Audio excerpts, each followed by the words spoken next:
दुर्गा सप्तशती एक हिंदू धार्मिक ग्रंथ है जिसमें राक्षस महिषासुर पर देवी दुर्गा की जीत का वर्णन किया गया है। दुर्गा सप्तशती को देवी महात्म्यम चंडी पाठ के नाम से भी जाना जाता है और इसमें 700 श्लोक हैं जो 13 अध्यायों में व्यवस्थित हैं। दुर्गा सप्तशती का 13वां अध्याय सुरथ और वैश्य को वरदान देने पर आधारित है। ऋषि ने कहा, हे राजन, मैंने अब तुम्हें देवी की महिमा पर यह उत्कृष्ट कविता सुनाई है। देवी ऐसी अद्भुत शक्ति से संपन्न हैं।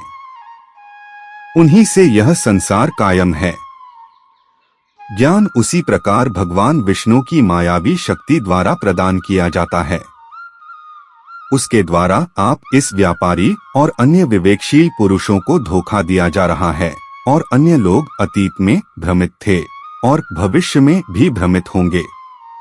हे महान राजा, सर्वोच्च ईश्वरी की शरण लें।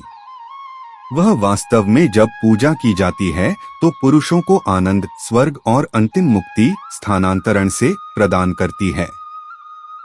मार्कंडेय ने अपने शिष्य भागुरी से कहा, हे महान ऋषि, राजा सुरथ जो अपने अत्यधिक लगाव और अपने राज्य से वंचित होने के कारण निराश हो गए थे, और व्यापारी ने इस कहानी को सुनकर गंभीर तपस्या करने वाले प्रसिद्ध ऋषि को तुरंत प्रणाम किया। तपस्या करने के लिए मरम्मत की गई। राजा और व्यापारी दोनों अम्बा के दर्शन पाने के लिए नदी के रेतीले तट पर खड़े हो गए और सर्वोच्च देवी सूक्त देवी का भजन का जाप करते हुए तपस्या करने लगे। नदी की रेत पर देवी की एक मिट्टी की मूर्ति बनाकर उन दोनों ने फूल, धूप, पवित्र अग्नि और जल के तर्पण से उनकी पूजा की। अब अपने भोजन से परहेज और संयम रखते हुए अपने मन को अत्यंत एकाग्रता के साथ समर्पित करते हुए उन दोनों ने अपने शरीर से निकाले गए रक्त के साथ छिड़का हुआ बलिदान दिया। जब उन्होंने नियंत्रित मन से 3 वर्षों तक उसकी तृप्ति की तो विश्व की पालनहार चंडिका बहुत प्रसन्न हुई और उसने प्रत्यक्ष रूप में उनसे बात की।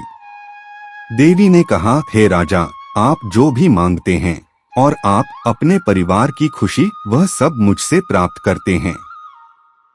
मैं प्रसन्न होकर तुम दोनों को वे वरदान देता हूँ। मार्कंडेय ने कहा, तब राजा ने एक ऐसा राज्य चुना जो दूसरे जीवन में भी अविनाशी हो और इस जीवन में ही अपने स्वयं के राज्य की बहाली, जिसमें उसके दुश्मनों की शक्ति को बलपूर्वक नष्ट कर दिया जाए। तब बुद्धिमान व्यापारी ने भी, जिसका मन संसार के प्रति वैराग्य से भरा था, उस ज्ञान को चुना जो मेरा और मैं के रूप में लगाव को दूर करता है।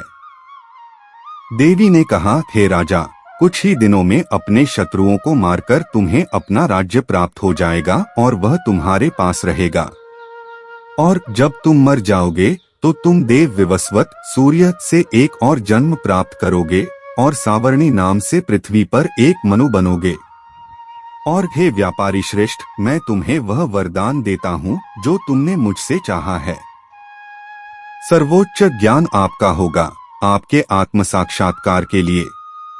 मार्कंडेय ने कहा, इस प्रकार उन दोनों को वांछित वरदान देकर देवी तुरंत गायब हो गईं, क्योंकि वे भक्ति के साथ उनकी स्तुति कर रहे थे। देवी से वरदान प्राप्त करके क्षत्रियों में अग्रणी सुरथ को सूर्य के माध्यम से एक नया जन्म प्राप्त करना तय था और वह सवर्णी नाम का 8वां मनु बनना चाहिए था। सावर्णी मनु के काल में मार्कंडेय पुराण में देवी महात्म्य का सुरथ और वैश्य को वरदान देना नामक 13वां अध्याय यहीं समाप्त होता है। यहाँ 700 मंत्रों का देवी महात्म्य समाप्त होता है।